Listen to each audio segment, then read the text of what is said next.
Jon Jiles. And as you can tell by the pictures we had, that there was not a lot of pictures of Jon Jiles. So I keep on hitting the off on this thing instead of putting us back on. There we go. So Jon Jiles from West Florida. I think this is the second time during this draft season we've mentioned West Florida, by the way. Who would have thought that? Like, I didn't even know there was a school named West Florida until this draft year. Is there even a West Florida? Does it even make sense? I'm in Florida. You are in Florida. I'm in West Florida. You're in Florida. It's on the Gulf Coast. It's therefore West Florida. Yeah. It's a small peninsula. It's Florida.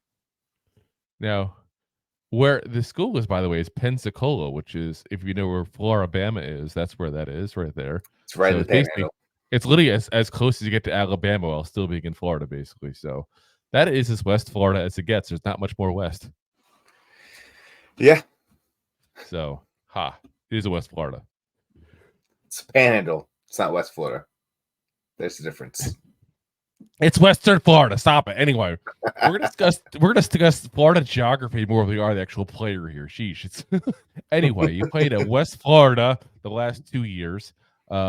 Before that, played at Virginia Union in went to Virginia Union in 21 and 22. Did not play football in 21 for some reason. Started off at Fort Scott Community College in 18 and 19 after originally committing to Marshall at a high school. I got to be honest, guys. There is not a ton of info on this guy. There really isn't. Like, I searched more for the information on this guy than probably anybody else. What I'm wondering is if there's been some trouble he's gotten into, because it's weird that he committed to Marshall and then instead goes to Fort Scott Community College. So whether it's off the field trouble or academic trouble, I'm not sure. But there's no other reason I can think of why you go and sign to go to Marshall and then end up at Fort Scott Community College. Yeah. Yeah. It's really not. Trouble, grades. One of the something negative happened in his life. I don't want to speculate too much on what it could be because we just literally don't know. If he makes the roster, maybe we'll try to do a little more hunting, but I'm not going to go crazy trying to figure out that kind of stuff for a guy that, let's be honest here, may never see the field in a regular season game. Correct. So maybe once or twice as a backup in the special teams. Here's a write-up on him from Lance Zierlein of the NFL.com. Giles has arms like vines and showed off his ridiculous catch radius on more than one occasion during his college career.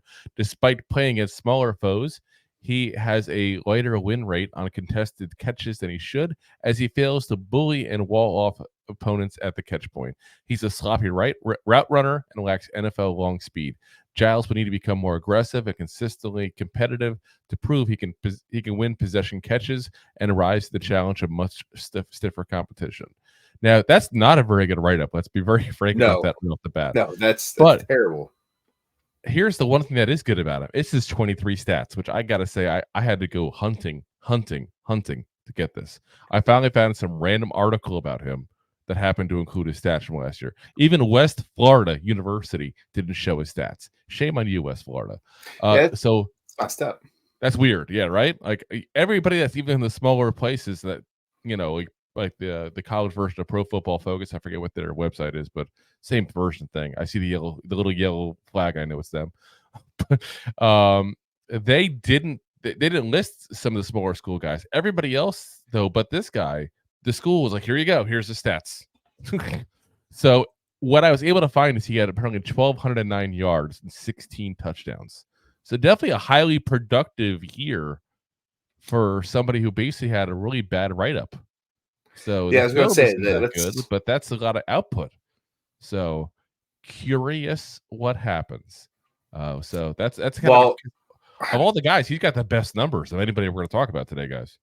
Yeah, I mean that means he's not at a good school, and he's beating it up on teams that should be beat up on. Yeah, where stats. I also look at it as like, if he was a 1,200-yard guy at West Florida, what would he be at a bigger school? Would he be half of that? Because even if he's half of that, that's still better than most of the guys we're going to talk about today, if not all. Yeah. I mean, he still has, once again, he's not going to be a starter in the NFL, most likely. Knock on wood. But Victor Cruz, here we go. Maybe he could be. Maybe he could be. Knock on wood. Just you look at those stats, and it just screams to me like he played some poor competition, but he had some great numbers.